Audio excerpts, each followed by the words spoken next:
Hello,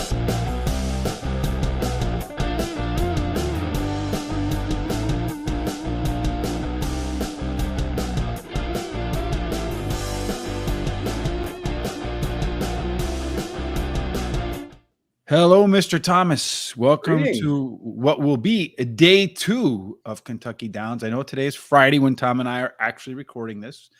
The picks we're making are for Saturday, September the 2nd, because Kentucky Downs doesn't run on Friday. We will go ahead and in the description here, we will timestamp every race so you can go to whatever race that you want to watch or see or preview or review just to see what we said. Yesterday on the opening day, couple of observations from me. I felt like speed held better than I thought it would at Kentucky Downs based upon past experience. And then outside of that, Tom, did you notice anything as well? There really didn't appear to be a bias. But we also have to know that they've got the rail set out, the inside rail set out, and they'll take it down as the days go on for the racing. So obviously they want better ground in certain areas, and the rail is one of them. But we're seeing horses come from different places, or as you said, being able to climb the hill and make it to the finish. And we should point out this is Foreign Friday, but this is the only really European foreign course that we have in this country, or foreign-esque course that we have in this country for sure. Well, one thing, kidney bean shape, and you definitely go down and up and around. It depends on where you start the race, but down, around at sweeping turn, and then it's a long haul up the hill. Yeah, and that little hill at the end seems to tire a bunch of horses out. But I have to say, I like Kentucky Downs, but that angle down the stretch has got to be the absolute worst in all of horse racing when they're coming down and it's a head on and you have no idea who's doing what or who's who. But anyway, you're just looking for the. It's been that way for a while, and they really need to come up with a much better way to. A drone or a car on the inside. Throwing enough money around, they should be able to figure that out, right? Yeah, I would hope so.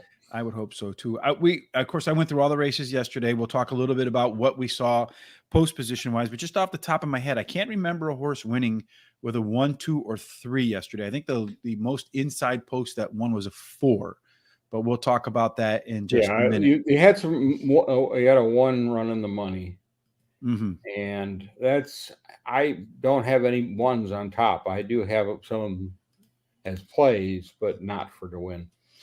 And then, of course, before we get started with our Kentucky Down picks, free picks over at Guaranteed Tip Sheet. There is a link down in the description below. Tonight, we have Penn National. Tomorrow, there'll be something else that's free as well. So make sure you use the link in the description down below. Get your free picks for today. For tomorrow, obviously, a bunch of big races. You have the Pacific Classic tomorrow. You have, I think, 3 or 4 stakes races tomorrow that we'll get into. Kentucky Downs, just to name a few. And, of course, it's the closing weekend at Saratoga as well. So there'll be some stakes races there. So a lot of big races tomorrow. Gold Cup is the big race in Saratoga. Yeah, so there's a lot of good races tomorrow all across the board. We'll have them all covered at Guaranteed Tip Sheet.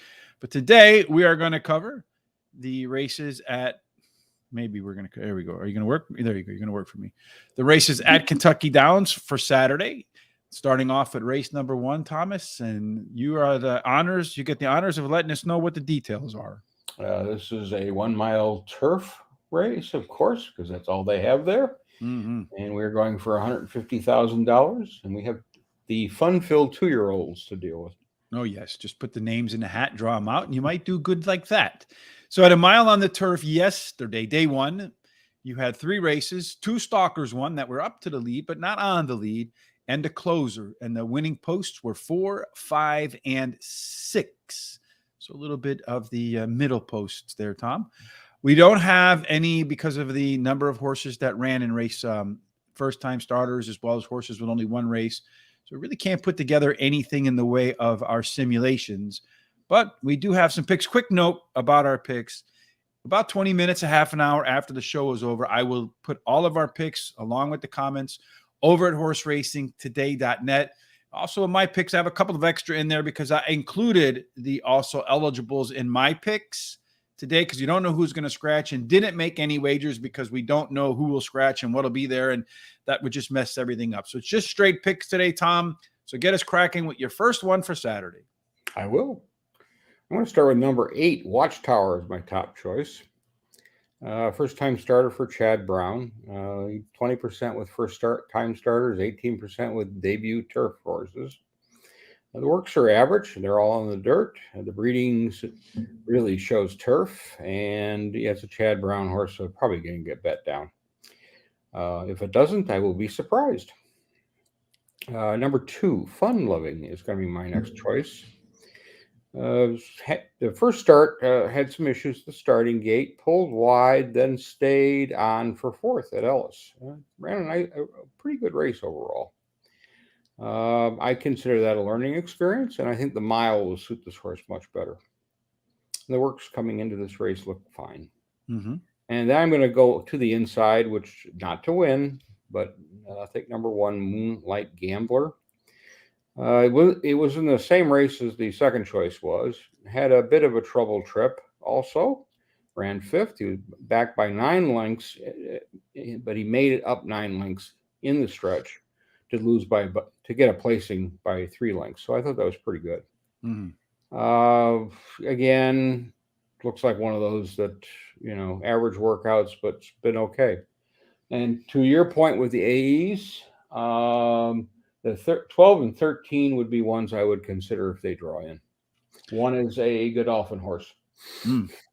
That's usually a pretty good 13 horse. is a Godolphin. I'm going to go with the 2 horses, my top pick in here. Fun Loving. I'm upside down. I was looking at yours. I'm like, wait a minute. I have the 8 because usually I'm in that second position. Charles or Terry's up top there. So you just took that one yesterday. I was like, all right, I'll leave that be. But Fun Loving did get off to a really bad start in its debut and rallied for 4th by just a length and a half. Put in some quicker works since then to get ready, I think, for a better start at the beginning of the race, which can be all the difference for Fun Loving. I'm going to go with the 14, one of those also eligibles. Judgment, she gets in, did run the top last race, speed figure, hopped at the start of the race, got off to a slow start, so dual problems in the debut. But another one that's looking to get a better start here, and if it does, has some good kick at the end. Number 11, Enmatic, first-time starter for, I don't know, English is not my first language today. For trainer Brad Cox, does have a very consistent works pattern, and the turf breeding suggests the horse should like the surface here. And then finally, number 8, All Along the Watchtower, the Jimi Hendrix horse, as you mentioned, Chad Brown, making a first-time starter. Solid work pattern here. I do like that July 31st workout, followed by 4 just maintenance workouts to keep the horse sharp. Again, no bets because we don't know who is going to scratch and be in the race. I also had the 4 and then the 15 as some alternatives in there, which you will see in the report over at horseracingtoday.net a little bit later on today on Friday. We move on now to race number 2. Thomas, again, what are the particulars here? Well, this is, again, we're going to go 1 mile. It's a maiden race for 3-year-olds and upwards. And these are fillies and mares.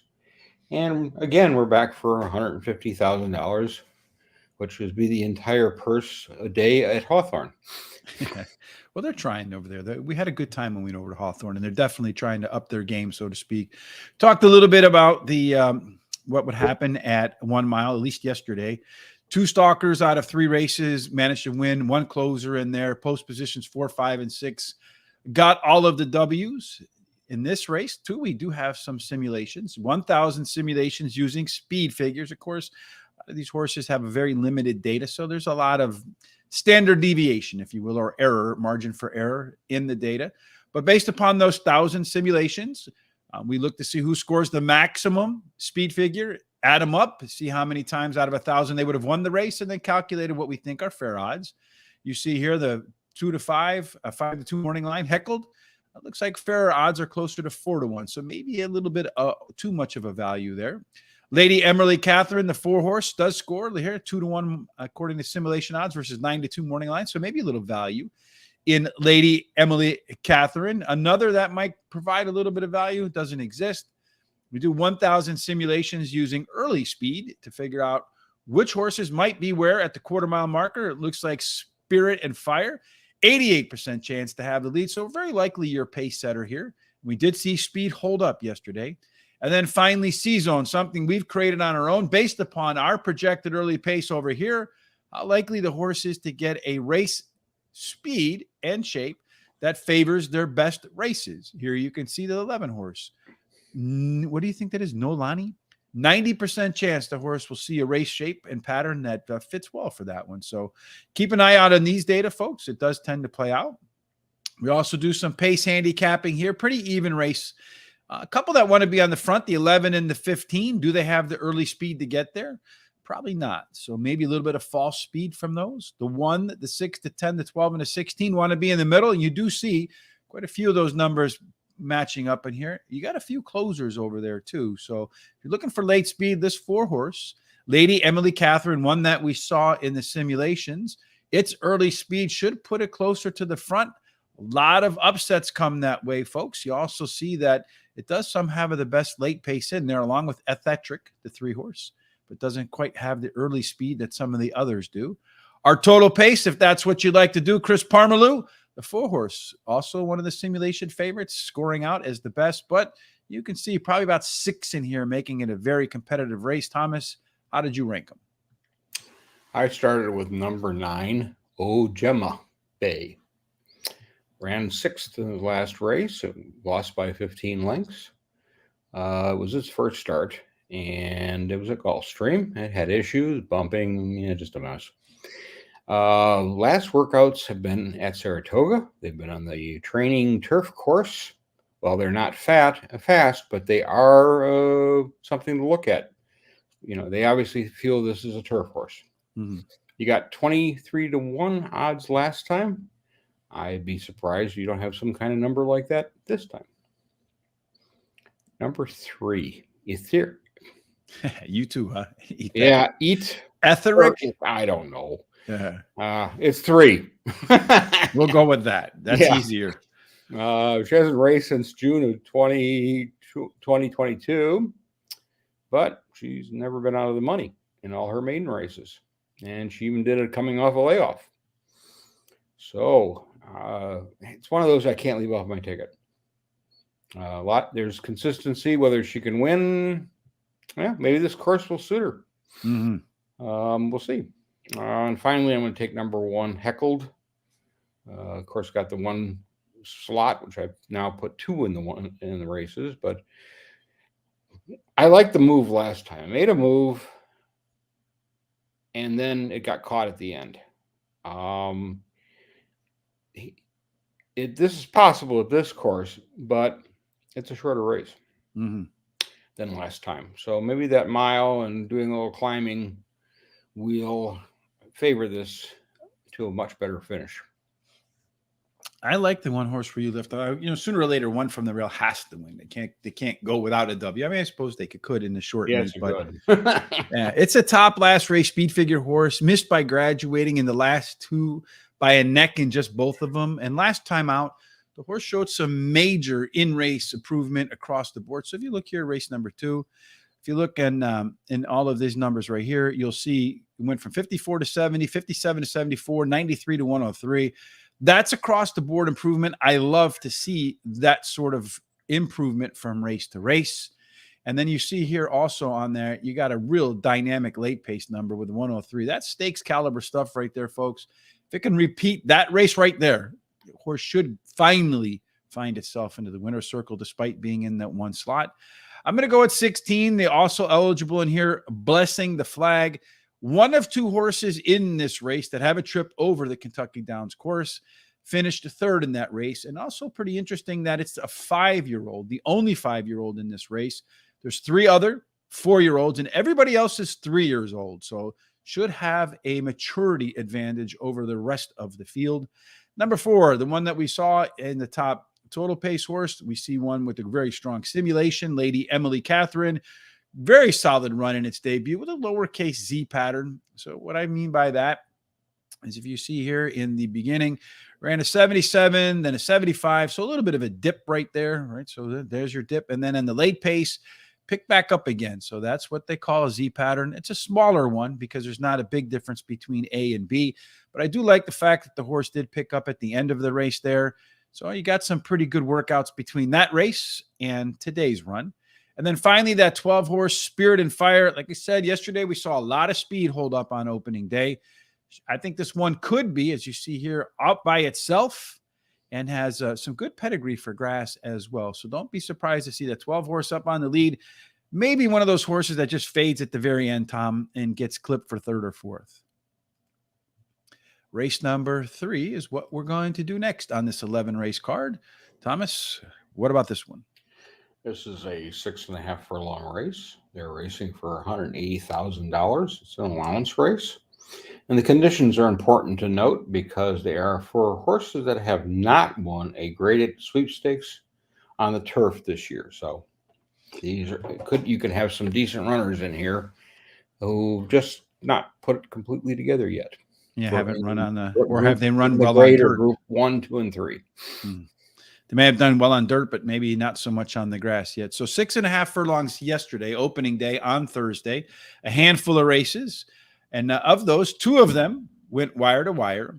Another 2 where they pressured the leader, where they're within like a length or 2 at the quarter-mile marker. And then 1 closer, and the post positions were 4, 6, 7, 8, and 9. So 7, 8, and 9. So it looks like you might want to be a little bit of speed, middle pack out.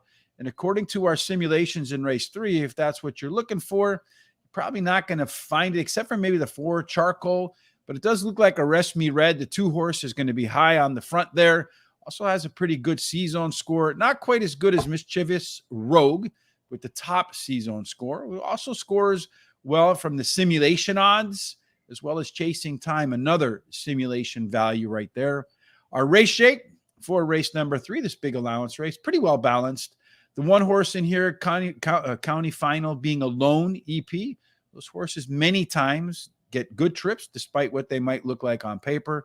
We did mention we thought the 2 horse would be on the lead, but outside of Baker's Bay, it's not much difference from top to bottom. That means late speed should come into factor here, and Chasing Time, the closer, and Baker's Bay, the 2 closers in there, having the best numbers of all. If you look at total pace, you have the 3 horse on top, 7 and 2 right behind. So I think the 3, 7, and 2, one of those is likely to produce your winner, Thomas. And we both have the 2 as our top choice. Yeah, kind of hard to pass on that one. Number 2, Arrest Me Red. Hard fought race last out, lost by a head. It was at Saratoga. Previously, it's been racing in graded or stakes company. Not this year, but last year it won a grade 2 at Churchill. Ran here last year, ran 3rd in a graded stakes race. I'm going off that last race, but my one caveat is, can it get the extra half a furlong? I have a caveat too coming up. Okay, that would be my only. That's my main one, to be honest with you. Number 5, Heaven Street is my next choice, or Haven would be more accurate. Won last race at Belmont over the yielding going, and it did it in wire-to-wire fashion. Why isn't that horse on the pace on the top end? I don't know in your numbers, because it's won at Kentucky Downs before. The other race that it ran in, where it was on the turf, it was a graded stakes race, and it ran 5th.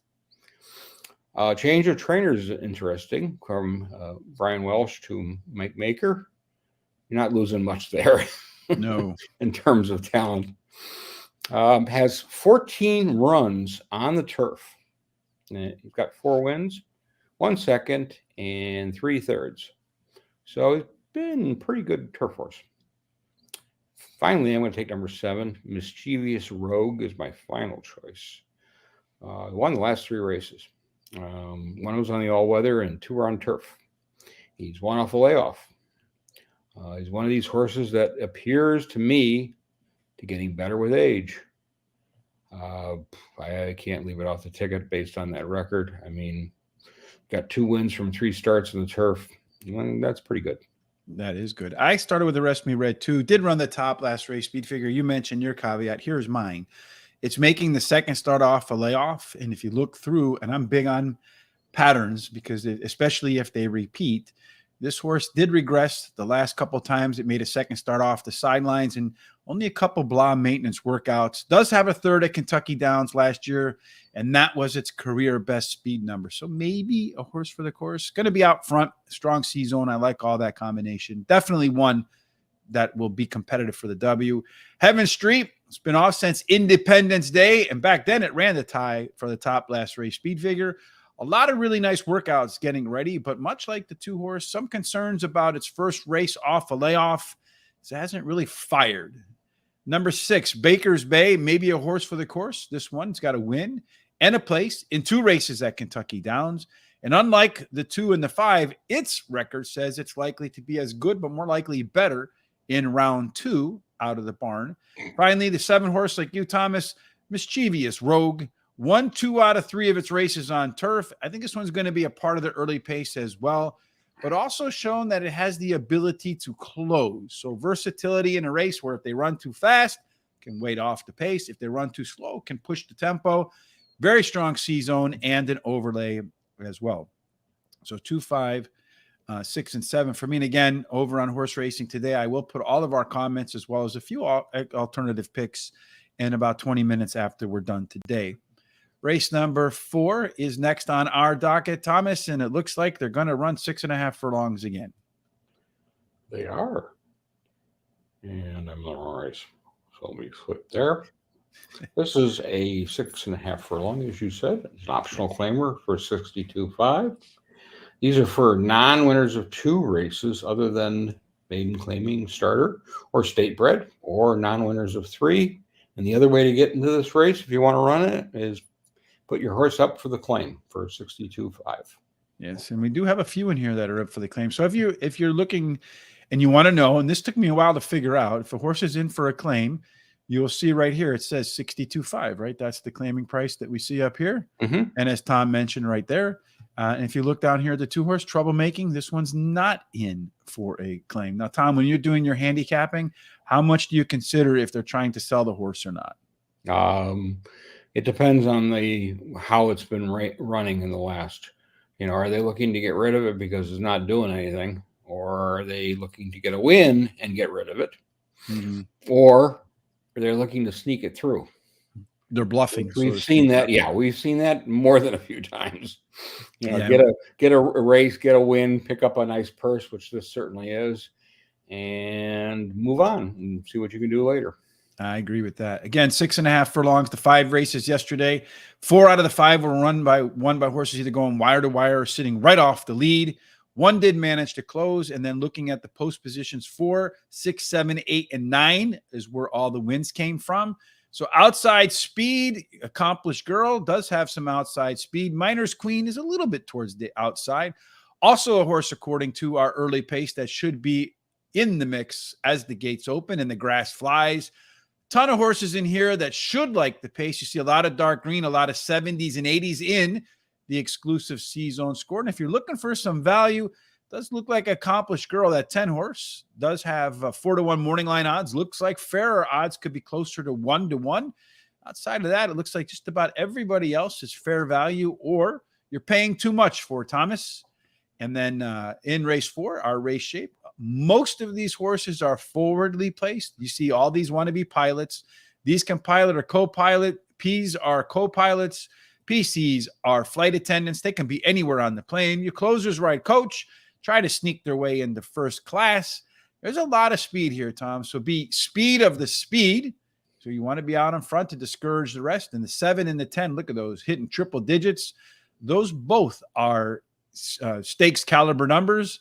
As far as late speed is concerned, if this whole group goes way too fast, which is very possible, Hideki, a closer who wants to be on front, but a lot of them that have very similar late pace numbers.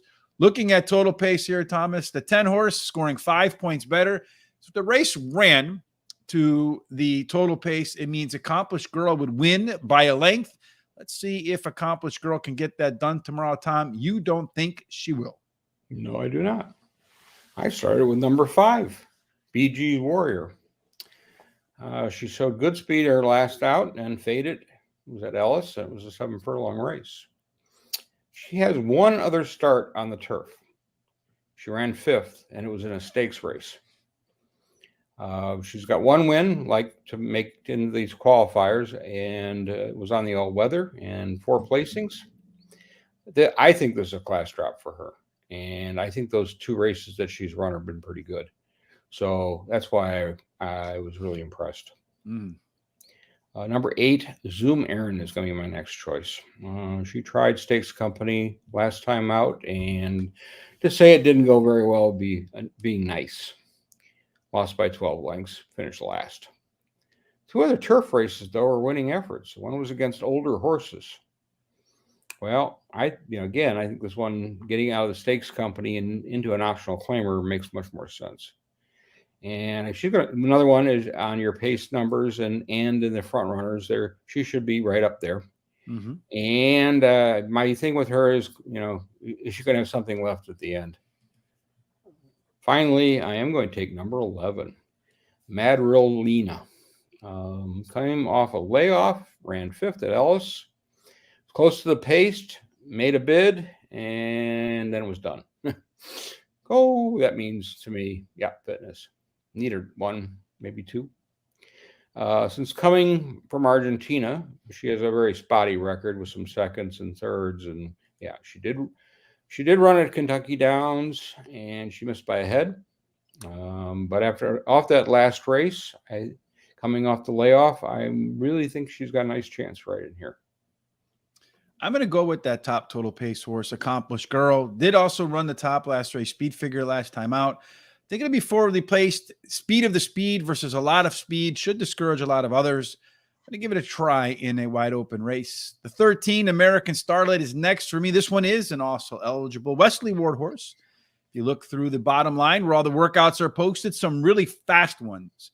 Getting ready for her first race since June the 22nd. The 11 horse, the one you like third, I like a third too, Tom. So maybe book it for a show bet. What do you think? I don't know if the 2 of us, maybe not, but has a second by a neck at Kentucky Downs, one of the few horses in here that has some Kentucky Downs experience. And in that race, she gave up the lead late, zoomed higher in its only other second start, like today, since coming into, like a 20-point speed figure improvement. If that horse does that today, Tom, the 11 horse runs away with this one. Then finally, Free and Humble, 2 things that don't describe Charles. 4 consecutive speed figure increases in a row. 3rd race after a layoff and dropping off a win. And I mentioned those speed figure increases in a row. If you have not done so, I encourage you to go out on the internet, pick up Barry Meadows' book, The Skeptical Handicapper. Tons and tons of data in there. I went through the book and looked for every angle that hit at 15% or more. I call those alpha angles.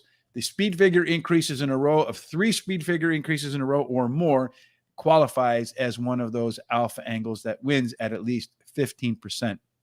And I picked 15%, Tom, because the average race in the United States has a little less than 8 horses in it. 1 out of 8 is 12.5%. So anything that wins over 12.5% gives you added value, or alpha as they call it in the stock market world. So those are alpha angles in my opinion. Next, and there's been some study on that stuff too that they do pretty well, but I don't want to get into all that today. No one said there would be math. Next week. Yeah. All right. We're going to see a distance here in race number 5 that we did not see yesterday. Tom, what's going on in the 5th? Yeah, we got that fun-filled 7 furlong race. And of course, you've got your favorites. They're for 2-year-olds. And they're going for $150,000, and it's 2-year-olds. Win this one, and you pay your breeding fees, right? Yeah, some of them, yes, or the purchase price. Yeah, a couple of them others probably more not valuable than that. Eggertown, of course, is it was $250,000. But some of the other ones, you would probably pay the what you had to buy it for. And then maybe even pay the trainer to train it for the last 6 months. All right. So at 7 furlongs, of course, none of them this year. All of the data that we're going to rely on is from last year, where they ran 7 races at 7 furlongs.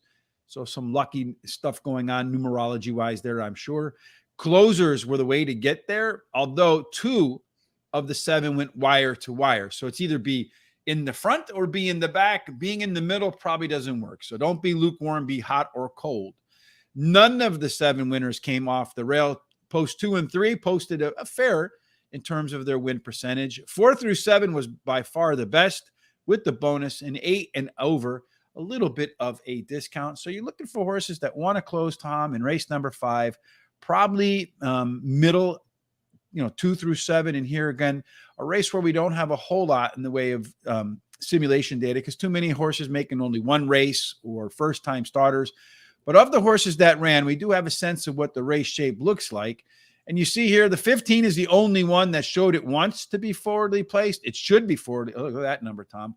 111. So if all of these horses here, the first-time starters, don't show that sort of giddy up and go at the beginning, this horse could be every 5 points works out to be approximately 1 length. So that's what, 18, 19 points. So maybe 4 or 5 lengths on the lead with 7 furlongs, maybe enough to get up there and hang on. But you see the late pace kind of turn red there. So if you're looking for one that's going to come from off the speed, you got a bunch of them that are kind of tied up here, the 4, the 16, the 1, and the 5.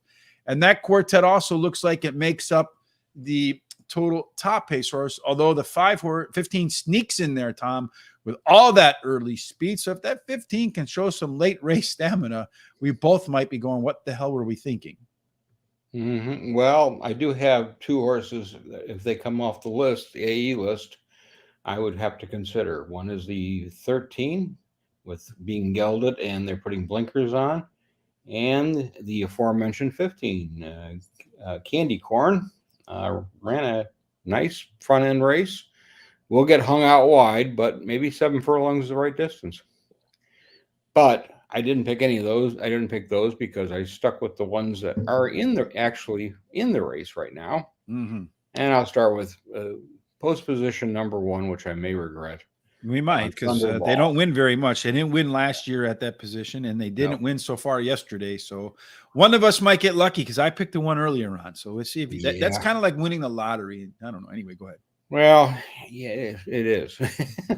This is not I would prefer not to have the one post, but I thought the horse ran an interesting race. It shifted around a little bit, but it kept going and kept trying. And that always is an interesting angle for me to look at because it's a 2-year-old. Mm-hmm. And with that being said, it has a really fast workout coming in. And then they did a maintenance workout with this horse. So the maintenance coming in looks good, but the one before is really quick work. Mm-hmm. So I think they were trying to get some speed out of it, and let's see what it can do here. Based on its first race, it should be, I think, more towards the front. Number 11, Can Group, is going to be my next choice. It has 2 starts in the dirt at Ellis, and both times it ran 3rd. It was an any match in that last race for the 2 top horses, losing by 15 lengths. But the comment was, it was trying. So it beats everybody else, can't beat the top 2.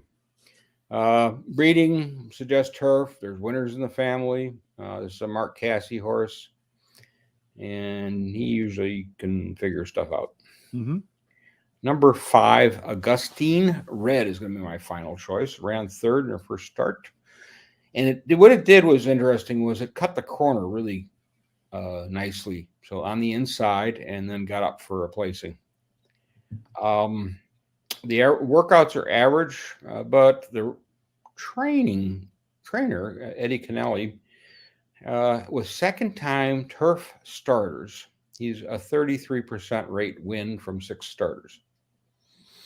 Not bad. That's pretty good. Yeah. Now, granted, the sample group is small, it's 6. Yeah. But that's still pretty good. It's still something there, right? It's a smoke. So maybe that'll turn into a fire. I started with a couple of also eligibles. The 16 Frontline Warrior did run the top last race. Speed Figure did so at Saratoga at a race with a rating that was highest for this group. Trio of really nice workouts since that race. And I have to say, when I go through my notes, one of the things I do see, like I'll see top last race Speed Figure in my notes, followed by good workout sense. And a lot of horses have that pattern. You mentioned one too that's been really effective for first-time starters, where you mentioned there was a bullet and then a maintenance.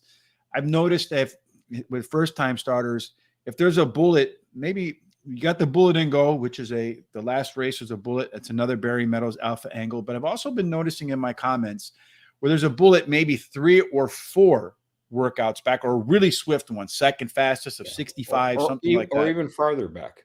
I would make a case for too. Mm, You can see I've seen ones with bullets to start, and then they slow it down. mhm.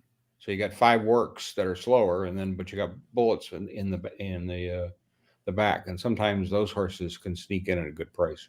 A lot of times they do. And then, so you get the bullet, and then you get, I'm not going to say slow, but you get like average maintenance workouts heading in. And I get a feeling that the trainer knows that horse, what the horse is capable of. They get it where it's ready to run. They give it a little bit of a sharpen the saw, so to speak, like Stephen Covey says, get it right so it peaks on race day, so they can run very similar to what it did on that bullet workout when it actually hits the track. For me, the 14 horse is my next one, which also is an also eligible committee of one. This one had very consistent professional effort from start to finish in his debut. Our good friend Christopher Parmalu insists that his favorite betting angle is a horse that finished in the maiden race second last time out. He's only got one to beat this time around. So any step forward in race number 2, and Christopher Parmalu might have another winner with committee of one, of course, if it gets in the race. Twirling Point, the 2 horse, has a very consistent work pattern, decent times in terms of training for getting prepped for race number 1. Jonathan Thomas wins his debuts at 19%. It's a pretty good number for first-timers. Finally, number 4, Edgartown, first-time starter, does have some of the best turf breeding for this group. And again, probably the best. You think the best? Yeah, I think of this group, I would say yes. All right. And this one has been on schedule with its works patterns as well. And then, of course, as I mentioned a few times, we will have our alternative picks on horse racing today in case some of the also eligibles don't get in. But I wanted to include them in my picks just in case they do run, and then have some alternatives behind it. Again, you'll find all of that over at horseracingtoday.net. We'll find out the conditions for race number 6. Tom, you'll share them with us now. I will. And it's another 7 furlong race. Mm-hmm. It's an allowance for $160,000. This is restricted to horses have not won a race other than maiden claiming starter, or which has never won 2 races. And again, 7 furlongs like we talked about in race number 5. Last year, a lucky 7 races, that's 7 furlongs. Closers really were the way to the winner's circle, or wire to wire. So be up front, be in the back, don't be in the middle. The rail did not win, yet Tom and I I picked the 1, or Tom picked the 1 last time out. 2 and 3 have been fair. 4 through 7 were best. 8 and out under par, not deal killers. They still managed to win. As far as our simulations go for race number 6, if you're looking for some value, Felix, the 2 horse, 7-2 morning line, maybe 1 point off of that. 5-2 might be a better place for that horse. So if it gets bet down to say 3-1, still might find some value with Felix. You also might find a little bit of value with Good Heart, the 12 horse, 9-2 morning line. Looks like 2-1, according to our simulations, is fair value. So those 2 could be picks that you might want to consider. If you like the speed, you're going to have all choked up. Just Say When, Mr. Peaks, Good Heart, and Zartuinis, I guess, something along those lines. That handful should really get up and get after it. It's C-zone, the ones that should be the most comfortable in this race, so all choked up. Does score out as the top C-zone, so should really like the race setup in here. A lot of dark green in there, so a lot of horses should be very comfortable where they are according to our proprietary C-zone. Pace should be just about right. It's like that 3rd cup of porridge. As far as race shape, again, Tom, you see most of these horses, all of them but the 6, the 11, the 15, they all want to be forwardly placed. So just looking at the way this race on paper shapes up, all of these horses pushing forward, I would probably want to see my pick in this group, or I think a closer will have a really good shot. But if you like speed, you do see that. Look at all this speed right in here. All similar numbers, all getting up and going. A shot that they might run a little too fast early on. A bunch that'll sit right behind them patiently in that mid-pack. And if any of those mid-pack horses, like there you go, the 9 horse with a very strong late pace, the 11 horse, there's your first closer, Dunedin. And then as far as total pace is concerned, 12 horse, Good Heart should be up on the front, decent late pace, a 4-point advantage over everybody else. But if you look down here, you got a whole bunch of horses, Tom, that score pretty similarly. I think race number 6 is pretty wide open. What do you think? And somehow we landed on 2 horses out of 3 that are the same. Yeah, well, that means we're in trouble, right? Means go away from those 2 and pick everybody else. Yeah. Well, I went with Just Say When as my top choice. Hasn't raced since December of 2022. It had its last run. It was very upset in the starting gate, and it was a mess. And the race before that was not any better. So, probably a good idea to put the horse away and see if you can improve it. Did win an allowance race last year at this track. It was a winning effort at 6.5 furlongs. The works are good for the return.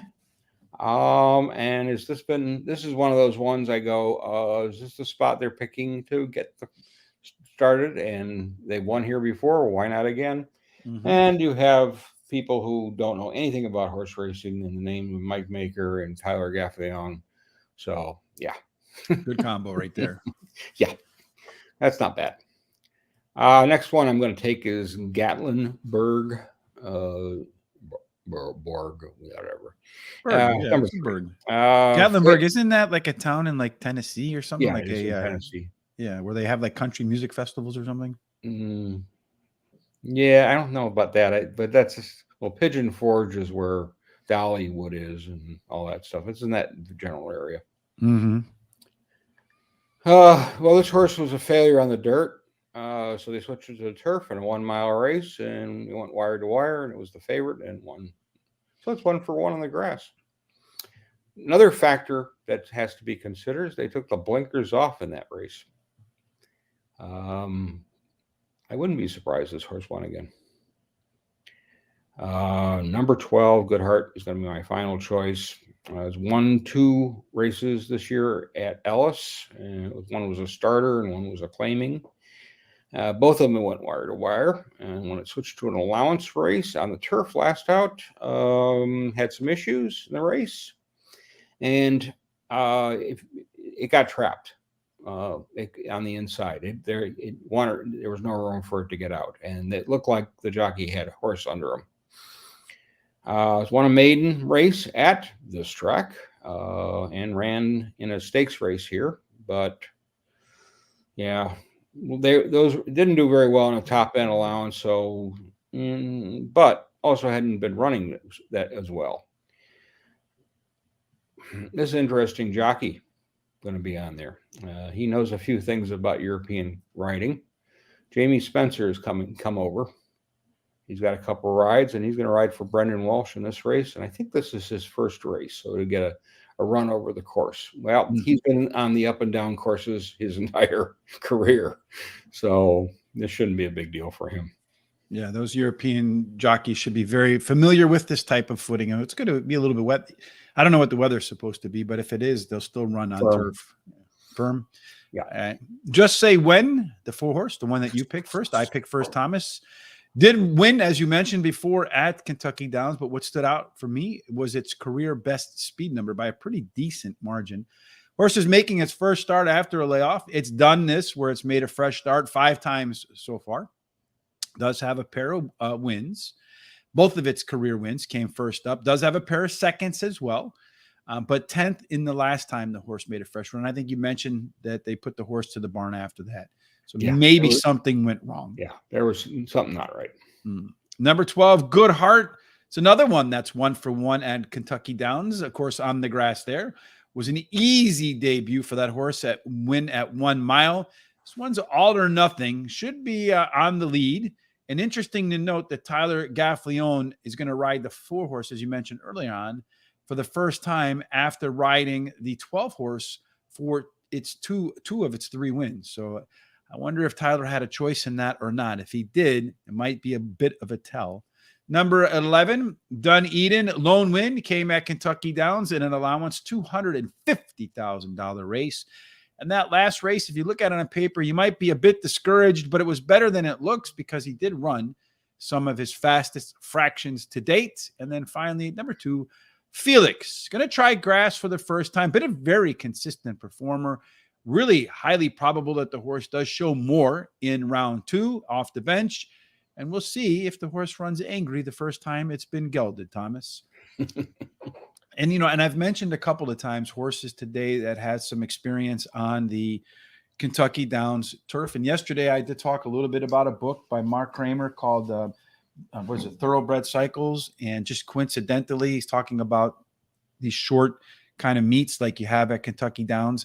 And I had a couple of nice winners yesterday that paid good prices in my picks, where I picked them where they had some experience on the track and were showing reasons to bet them as well. And I kind of upgraded them over other horses, and they still managed to win. So really kind of keep an eye on that too when you're going through your handicapping. If you're trying to break a tie, for example, if a horse has some experience over Kentucky Downs, maybe that's the one that you want to go with, because it did work out yesterday with some nice winners. Race number 7, Thomas. I think this is the last one before we get into stakes races. So what's the jackpot here? Well, we return to the 6.5 furlong distance.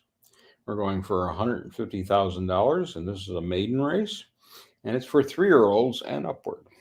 And again, 6.5 furlongs yesterday. We saw 5 races, 2 go wire to wire. 2 of them where the horse pressured the leader, so sat right in the kind of co-pilot seat, shotgun. You did get one that closed. All the winners came from posters 4, 6, 7, 8, and 9. So a little bit of outside speed in race number 7 might be useful, but it does look like Beer Run, with that 73% chance, according to our simulations, to be on the lead, is the one that all of them will have to pass at some point.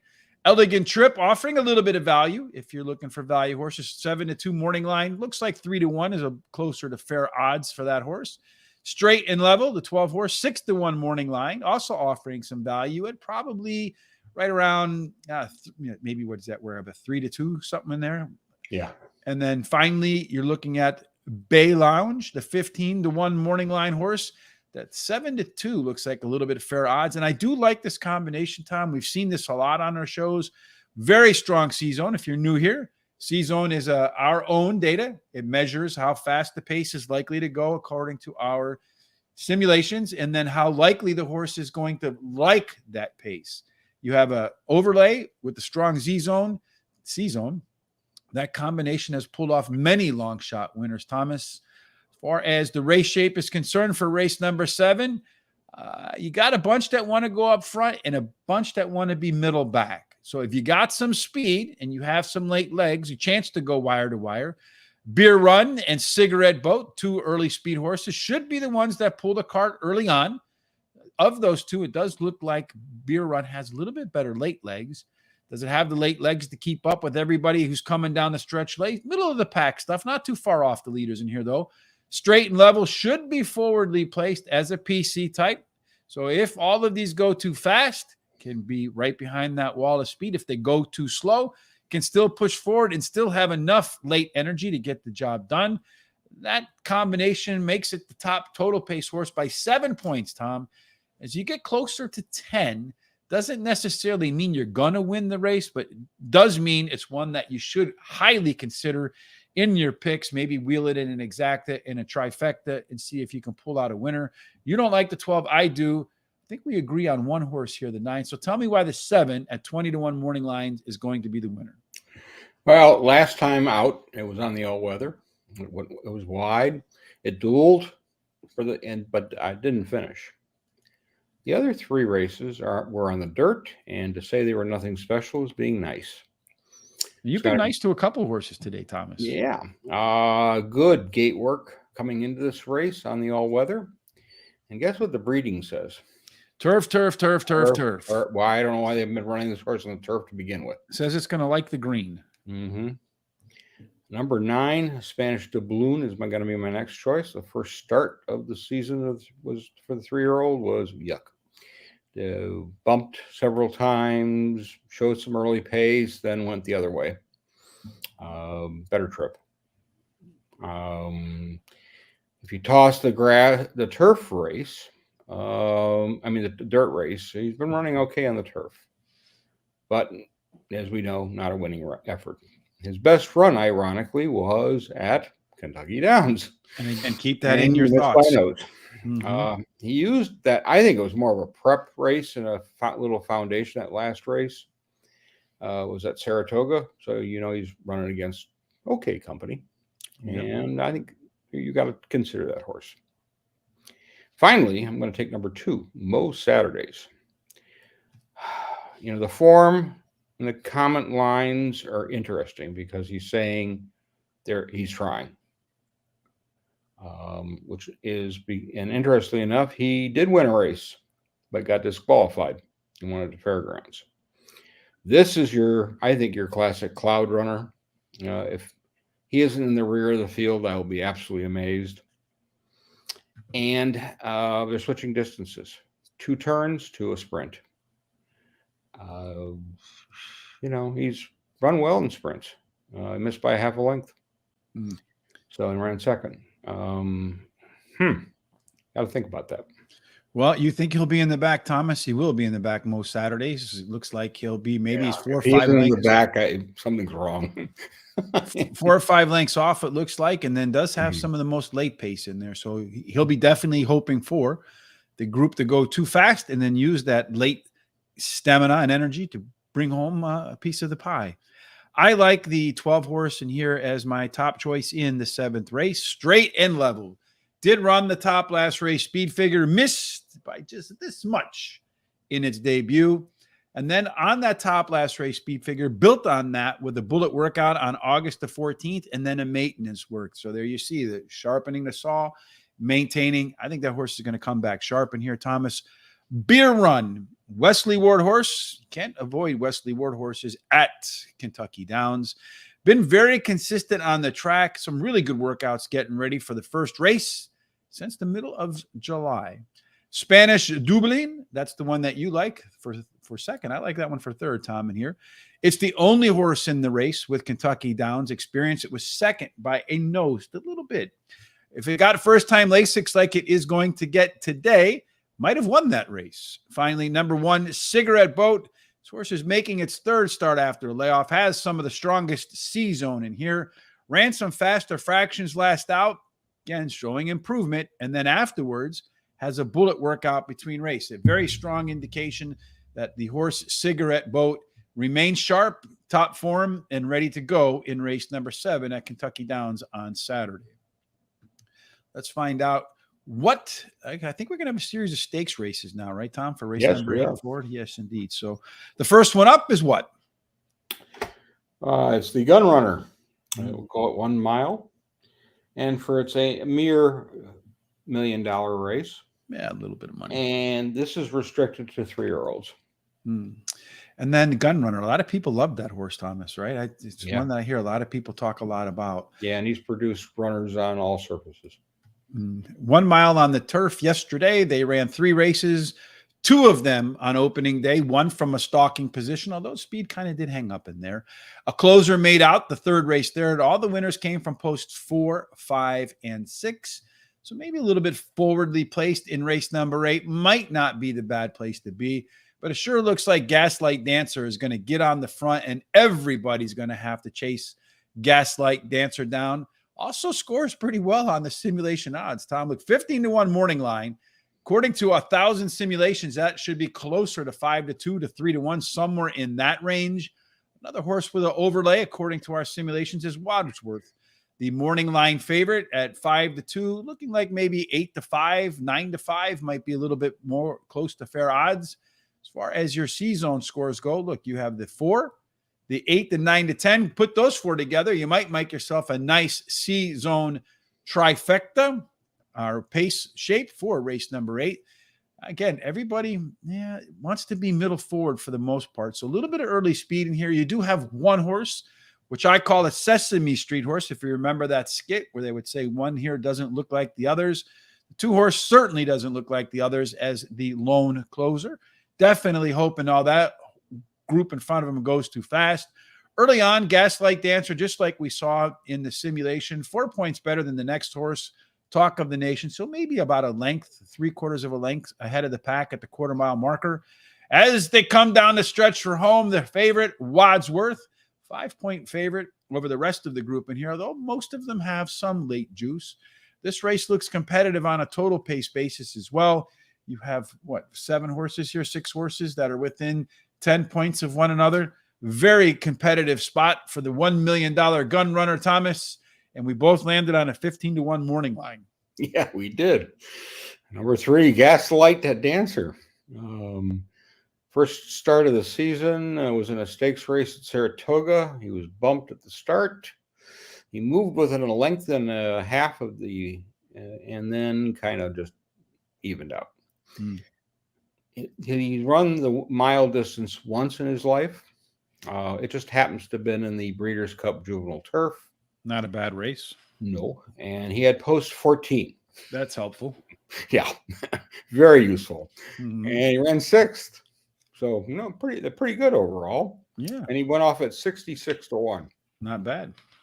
Yeah. I think with the race under his belt, I think this is he's got great chance here. Oh, by the way, he won at Kentucky Downs last year in a maiden by 5 lengths. Not bad there either. And some of the same things I happen to notice. Yeah. Number 6, Talk of the Nation, is going to be an next choice. This is one, a 3-year-old who appears to be getting better with races. Last out in a 1-mile race, a grade 3, ran 2nd by a length and a half. And it really fought in that race. He has 2 wins on the turf, and they were both at Tampa. He's been working on the turf at Saratoga, so those works look good, and I think he's fit and good to run a decent race here. Mm-hmm.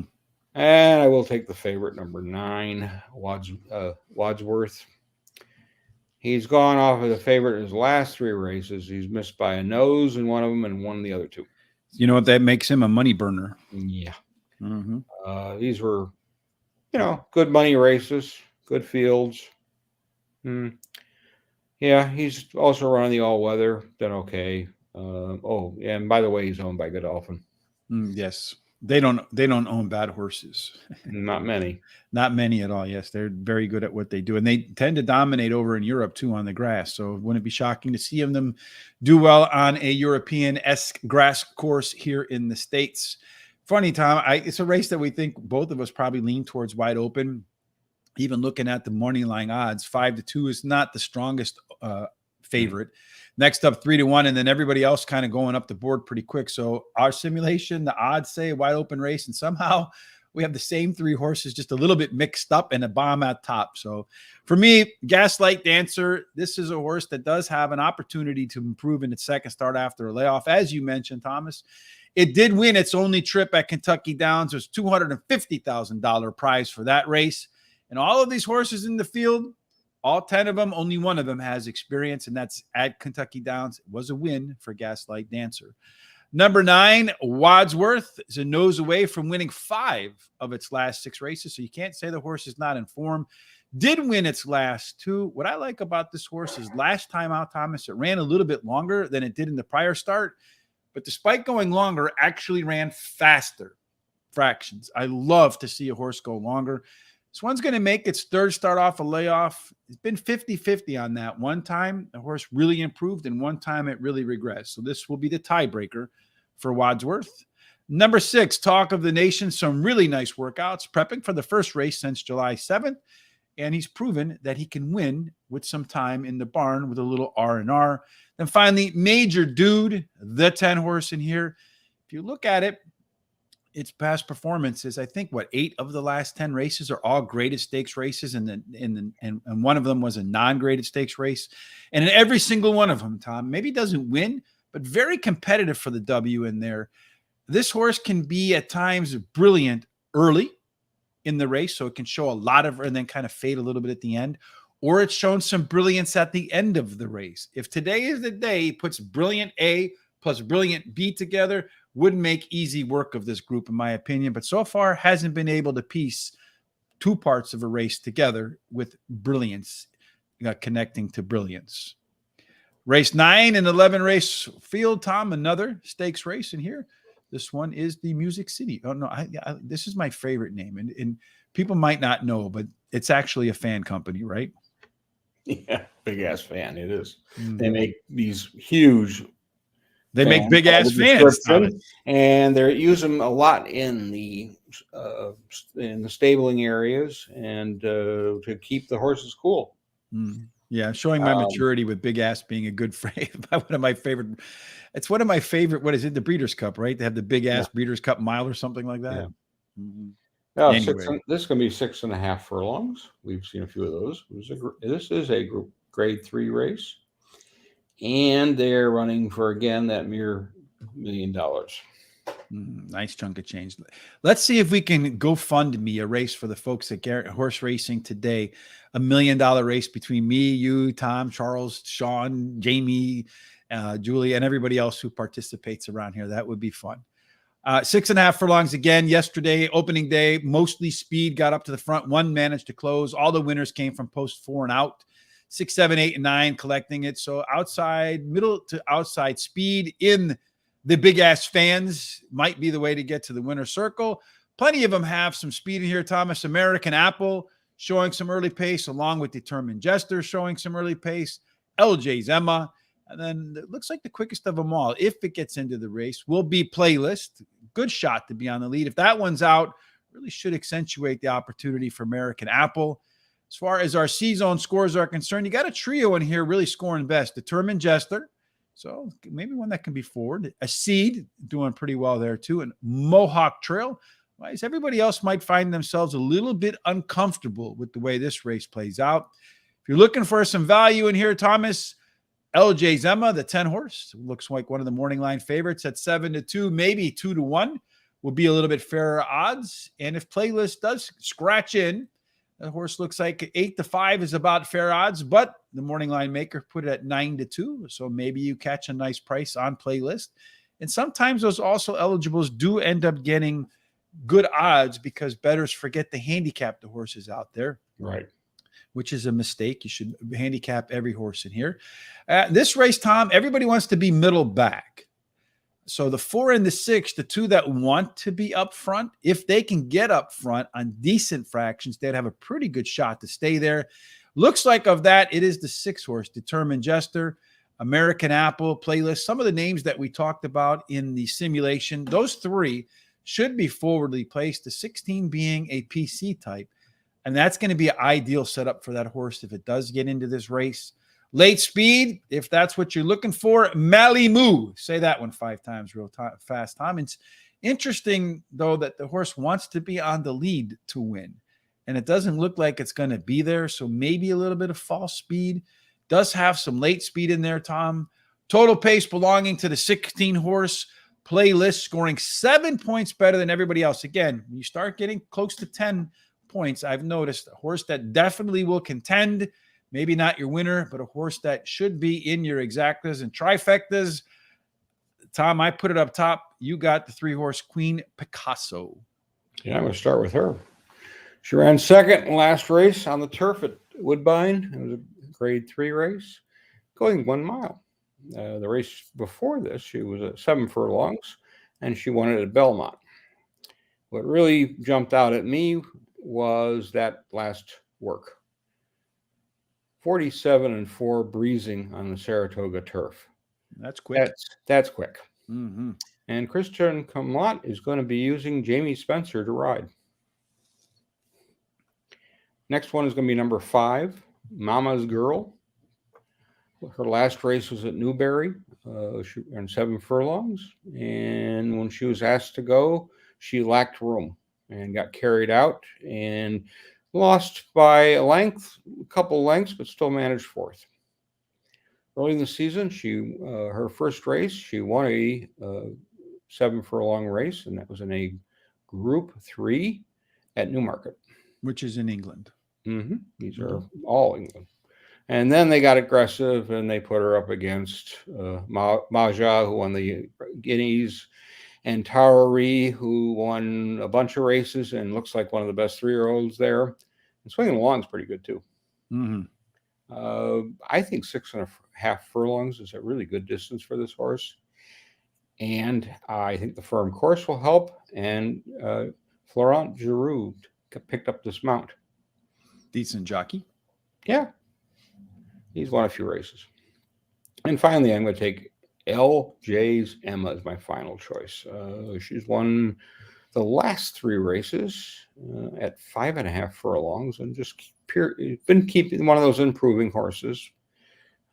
She came off the pace to win at Saratoga last out by a neck, and she went off at odds of 17-1. Just turf is definitely her liking. She will be running at the end. Let's see, favorite. I think lukewarm favorite would probably be my opinion. Yeah, I agree with you. And it looks like at 7-2, it is a pretty. We got some. It looks like we got to make somebody the favorite for me. The 16 horse playlist, if it does scratch in, will be my favorite top pick here with the 7-point total pace edge. Horse has won 3 races in a row, has plenty of early speed. But what I like is not only does the horse have some early speed, but it shows a ton of mid-race burst. So coming out of that turn, that horse should be flying, building momentum if it gets into the wire. Dan's Macabre, the 1 horse, did run at Kentucky Downs once, and it won that race. And it was at 6.5 furlongs as well. This one's been off since May, so it took the summer off, Thomas. But the last 2 times the horse made a first start after a layoff, guess what it did, Tom? It finished last. No, finished first, collected the big check. And then in the debut, finished second. So certainly a horse that looks like it doesn't mind taking some time off and then getting back to work. All good stuff there. Number 8, American Apple is another horse that won its only trip at Kentucky Downs. Maiden special weight was the race that it did win that race in, and that was after coming off a little bit of a break like today. And you talked about a bullet workout for one of your horses today at Saratoga. Well, this one put a really quick bullet work in at Keeneland, 4 furlongs. Did it in 46-2, Tom. That's picking him up and putting him down. That's like an in-race number for a lot of races right there. Yeah, very much so. Yes, the horse is ready. I just hope she didn't leave her best on the backside with that 46-2 workout. And then we both like at the back end of our picks, the favorite, LJ's Emma. So I guess that's the definition of lukewarm. Did run the top last race speed figure last time out at Saratoga. Was a third win. It was the third close win in a row. This horse seems to know where the finish line is, winning by a neck, by half a length, not by a whole lot. 2 consecutive speed figure increases. And this is another one that tends to make that really big move out of the turn and then try to carry that weight to the wire. 2 more races to go, Tom. I think one more. The last stakes race of the day for Saturday at September 2nd at Kentucky Downs. Just in Franklin, I think, Kentucky, almost on the Tennessee border. Yep. What's happening in the last race in Franklin, Tom, for stakes? This is the Mint Million. This is a grade 3 race. They are running for $2 million. And we are traveling the distance of 1 mile. Boy, after the end of that 1 mile, the winner's going to get themselves, $1.2 million, going to be a happy jockey, happy owner, happy connections with that. Happy agent. Yes. How can I get a piece? I hope it's Tyler Gaffalione that wins, because I promised him I wouldn't bet on him when he came on our Horse Center show. And then because anytime I bet on him, he didn't win. Anytime I didn't bet on him, he win. He's that jockey for me. So he promised me 1%. So far, I haven't seen it. So I'm going to have to charge him a little bit of interest, Tom. But if he gets this W here, I'm going to remind him. 1 mile on the turf yesterday, 3 races, 2 stalkers and a closer managed to get the job done. Posts 4, 5, and 6. So horses that want to be a little bit off the pace in race number 10. Early on, it looks like Stitched and Hosier are the 2 that will duke it out, although a tone right to the inside. Those 3 inside horses might really battle coming out of the gates, maybe go a little too fast for each other at long prices. Can burn one another out, although they do all have some strong C-zone scores, so they don't mind being on the lead, except for Stitched. Might get out in that lead and fade really hard at the end there. But plenty of horses should like the pace of this race. And here, Tom, almost all of them have a chance to get on the lead, except for the 11 horse, D Habab. All of them have some percent chance. So again, a race that could be really fast early on. Seeing that, I'm going to probably want to lean a little bit towards closers or the speed of the speed. Looking for value, Smoke and Tea, 9-2 morning line, should maybe be closer to 3-1. Churchtown, 4-1, maybe 5-2 fairer odds. Annapolis, the favorite, looks like they got the morning line just about right on that one. As far as the race shape goes for the second to last race of the day, look at that, Tom. Nobody wants to lead. Everybody's either versatile or closes. You don't see too many like this. So if you can get to the front, you have a little bit of late speed, it might be actually a good place to be in a race shape like this.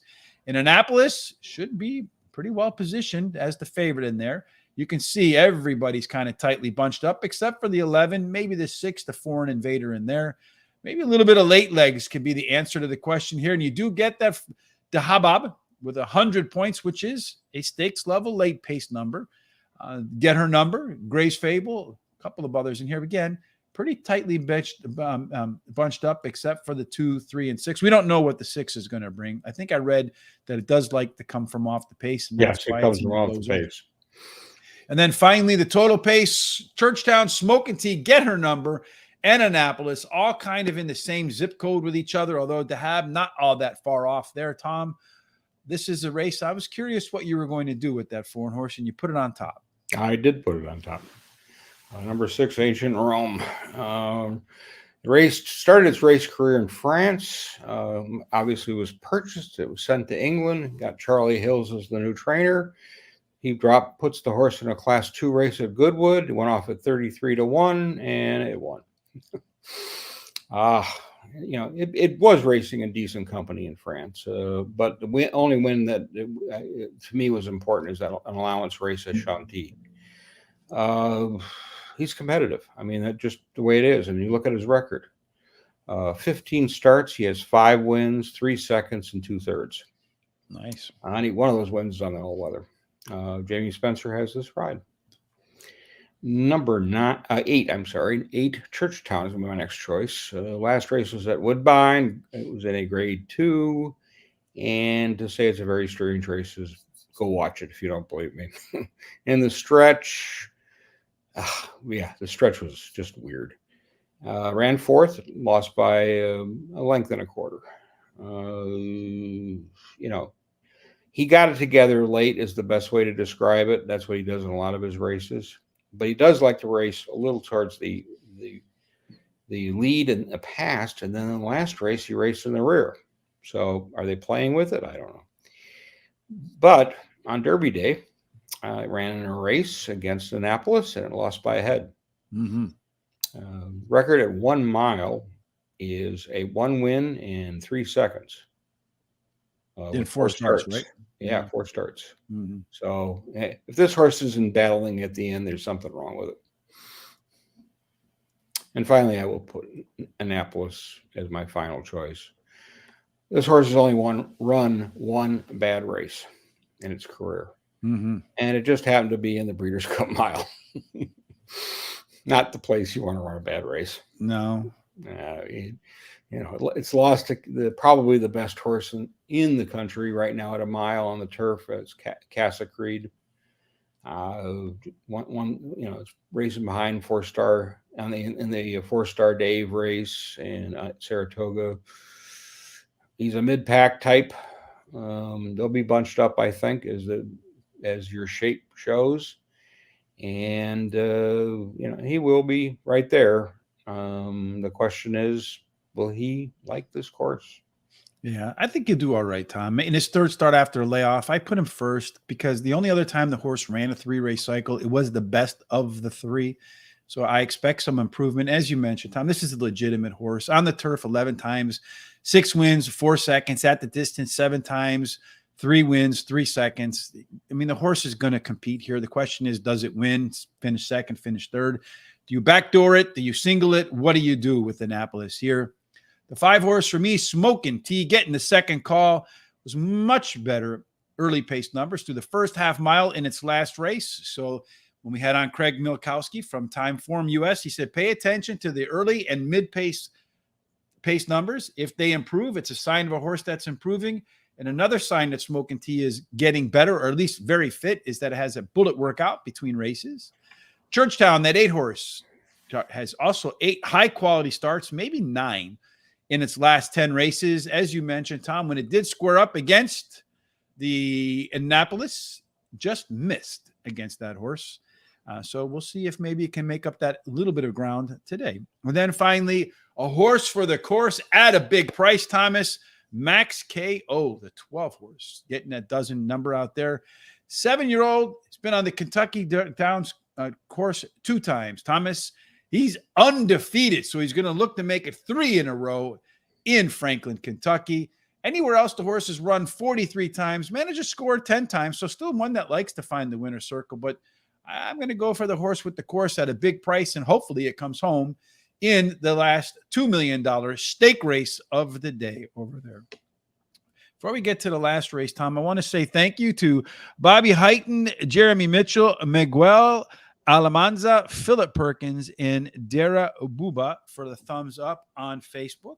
If, like them, you like what you see, thumbs up, help us in the algorithms for Facebook, YouTube, Twitter, all of the above. So give us a thumbs up on Facebook. Give us a thumbs up on YouTube.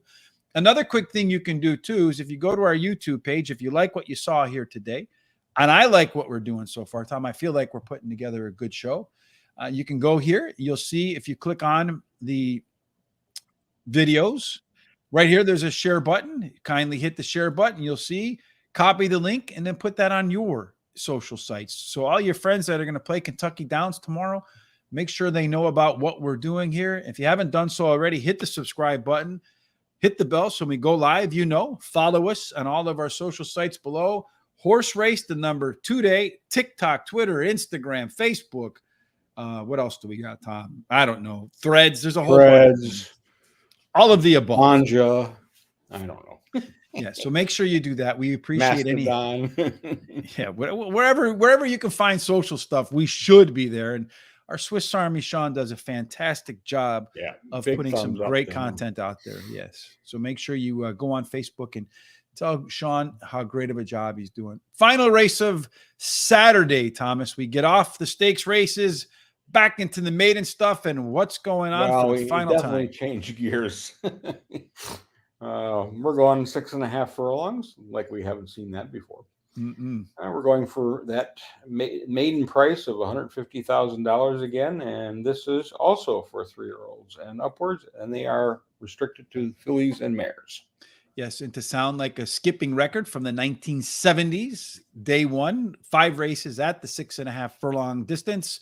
2 went wire to wire, and they went strongly wire to wire too, if I remember. Yeah, 2 pressured the lead. Open lengths. Yeah, and then 2 pressured the lead. You got 1 closer. Winners 4, 6, 7, 8, and 9 from the post positions. Again, final time, looking for some early speed, maybe on the outside. You have Candy Bar, the 3-horse, going to get towards the front. Chan also going to be up front, but plenty of outside speed in here, Tom. So the 9-horse should be able to clear everybody, but maybe the 3. All these others that show a little bit of early speed might find it difficult to clear all the horses to the inside. So I probably, if some of this were inside the 9, I'd be really concerned about the 9's effort there. If you're looking for the horse with the most likely comfortable trip, that's the 7, Riviera. Look at all 7. So that's that lucky 7 jackpot horse. I've seen many times those horses come in for 3rd or 4th and make the superfectors exactas much heavier at high odds. Value horse in here, Tom, the 9-horse. Although it's the morning line favorite at 9-5. Yeah, this one looks like maybe 1-5. You can beat all the way bet down. According to that, this one is the winner, Thomas. Not in this crazy race. No, you can't always pretend. Right? Yeah. I mean, yes, it's Wesley Ward, but I'm sorry. This is a crazy race. You got a first-time starter with Title Tactics. You don't know what that one's going to bring to the table. The 2, the 6, the 8, the 10, the 11, and the 13. For the first time today, we're seeing the NC column filling in. That means in their races so far, up to the last 10, they have not been within 5 lengths of the leader at the finish wire, so they've been really far back. Looking at the rest, kind of balanced, but we do see 1 horse in here, Tom. Again, what I call the Sesame Street horse in here. That is the 12-horse, the lone PC. When you see the EP or the PC being all by itself, highly versatile horses, I don't care what they look like on paper, you have to give them a second look. You get the 1, the 3, and the 15 being your early speed types. And the 15, Fancy Cabernet. That one could be up on the front, but plenty of early speed here, Tom. This race could get fast early on. Late speed-wise, if it is indeed fast, the 6-horse, the one that's never been close so far, does have the most late speed, but should be maybe as many as 4 or 5 lengths off the lead at the quarter-mile marker. I don't know that its late pace number here means it can make up those lengths, probably middle of the pack finish. The total pace figure in here, the 9 horse scoring 5 points better than Sickle Dance. And you're really down to here, Tom. These 4, the 9 to 12 to 16 and the 15, look like the best of a bunch from a total pace standpoint. How many of them do you have in your picks? Probably not enough. Well, you don't know, Tom. I got to give you credit, though. Yesterday, again, these are maidens, and there's never really been much consistency, with the exception of the 9, who likes to be I think is a professional maiden. Not finishing. It's always in the money, but it's not getting the win. It's kind of like my college wrestling coach, Tom. He was a professional student, 35 years old, in college since high school, and hadn't had his bachelor's degree yet. But anyway. That's a professional student. Yes. Well, with that, I'm going to take number 7, Calm Cool. My top choice. First 3 races were, well, not great. They tired at the end. So, I'm going to put just in play and run, in those races. And then its last race, it moved up between horses. It made some 7 lengths up. And, oh, no, not 7 lengths. I'm sorry. It made up ground and lost by 2 3/4 lengths. Well, consider that all the other races this horse has run, he's lost by 7 lengths or more. That's a big improvement. And with that, these are 5.5 furlong types. 1 turn race, I think, is probably his, maybe a little more distance. Okay workouts for this race. And then I looked at the trainer number, 3rd off a layoff, 32% win rate. Wow, that's good. Yeah, it is good. Definitely. I think this is what I call my type of horse that's called showing life. And I'm going to take a price shot on this one, just based on one like that yesterday too, a showing life horse. It was a 5 horses, and that horse won. That was the longest shot of the day. I think that came home. Yeah. And you had him, so I was jumping up and down for you. It was a nice pick. And this one doesn't fit that profile of that horse, but this is, I see there was improvement in the last race, and that's what jumps out at me, because it really hadn't done much. I am going to take the first time starter, number 5, Title Tactics. Works are good. Trainer record is not. That's my biggest concern with this horse. But the breeding, it's by English Channel with a Galileo mare. That's all turf. That's all class too. Yeah, and that's not a cheap horse. So I'm going to take a chance. The training record is not great, but maybe here he breaks out. You never know. And finally, I'm going to take number 9, the favorite, which is Kao Chan. He's run interesting races in his maidens, 5 races, been the money, just not winning.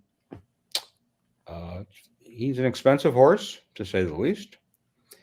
And it was Wesley Ward in April. Keeneland was probably, I think, one of his better starts, and it was good, but favorite and didn't win.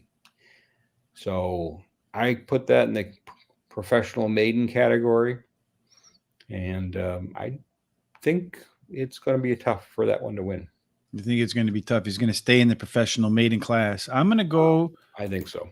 I'm going to say he graduates in here, Tom, because he does qualify for that 3 speed figure increase in a row alpha angle. Top last race speed figure last time out. A bunch of really nice maintenance workouts for the first race since April. It does have that top total pace of 7 points.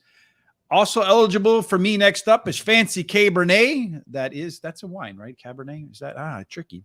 I'm not a wine guy, but that's a wine, right? Oh, I know that because you mispronounced Chianti yesterday. Yeah, well, I mispronounce a lot of things, but I am the official. Well, it was just funny. Like, okay, if I didn't even correct you, I just let you. But you could be like Terry, and whenever I make a mistake, you could take out the 2x4. No, because I make too many myself. And you can Daffy. The only one I'm going to correct you on is track pronunciations in France. Yes, well, that's an ongoing skit between you and me. Yeah. But anyway, the Fancy Cabernet, been well bet in both starts, did show some significant improvement in its second start. This time around, it's going to get first time Lasix, Tom, and another step forward if the horse gets into the race would be more than enough to get the job done, in my view. Snow Princess, yet another, also eligible in here. This one got off to like a really crazy start in its last race and then rallied for fourth by just 3/4 of a length. I think going from 5.5 furlongs here, Tom, to 6.5 furlongs would have been the difference in that last race. Would have won that race, I feel like. And then if it can get off to a little bit better start here, won't be an issue for Snow Princess. And then finally, the 12 horse in there, Sickle Dance is my final choice in here.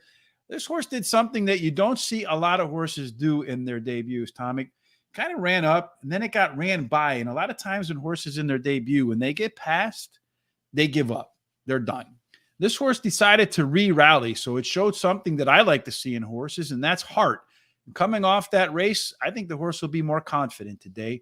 So the last group of picks for me, the 9, 15, 16, 12. Again, I know I put the AEs in my picks today, but over at horseracingtoday.net, I will put up all of Tom's notes, all of my notes as well, and they'll also include the other horses. So I have a few extra picks in there just in case there's some scratches or the also eligibles don't make it into the race. And our full picks. Should point out in that if the two AEs, I agree with you on Snow Princess, but that horse by Justify, the 14, I think you got to include that first time Lasix and trying the turf for the first time. All right, so maybe you want to look at that one as well in there. First time Lasix, Steve Asmussen horse. Our good friend Chris Parmalou's favorite handicapping angle. Second place in the maiden race means next time out only has to beat one horse, Tom. So we'll see. And again, the 14 horse, look at this one, has been well bet every single time just as well. So clearly they feel like it's a good horse. Decent turf breeding number 2, 113. Yeah. For an American turf horse, that's a pretty good number. No, I think that's very good. Yeah, but you see a lot of the European horses come in the 120s and above. Yeah. So they're a little bit different. They should be. That's what they race on. For the most part. I mean, you do have the all-weather racing, but the all-weather it's still one of those that is in there is still considered second class. I mean, they do have some group races, but very few in their group. They are group 3s. They're not top races. One last time today, if you're going to bet Penn National on Friday evening, it is the track of the day, free one at Guaranteed Tip Sheet. There's a link down in the description down below. Make sure you click on that so they know where you're coming from. And again, tomorrow on Saturday and again on Sunday and every day, there are free tracks available over at Guaranteed Tip Sheet. Make sure to use that as a resource. Again, there's a link. Use that so they know where you're coming from. We will be off on Monday, Labor Day. Terry and I will return on Tuesday for Parks. I have no idea what we're going to do at Saratoga closing on Wednesday. I know that next Thursday we'll be back.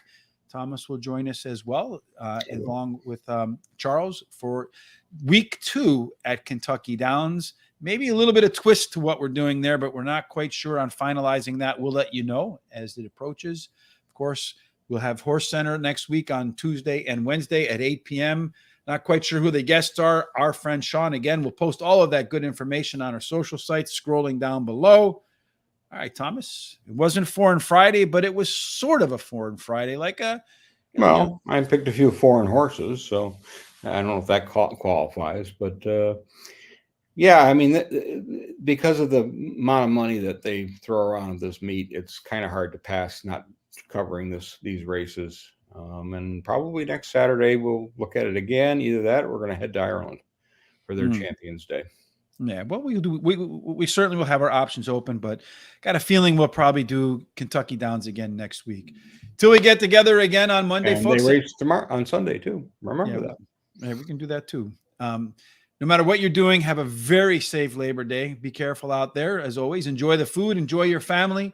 Most importantly, make sure that that we hope you get God's grace, God's favor, and every single thing that you do between here and the time we get back together again, Thomas, ends up in only one place. And since it's Foreign Friday, it is the Winners Enclosure. Yes, indeed. Thanks for joining us again. Have a fantastic You got to be first day. on that line to get there. Yes, you do. Have a great day.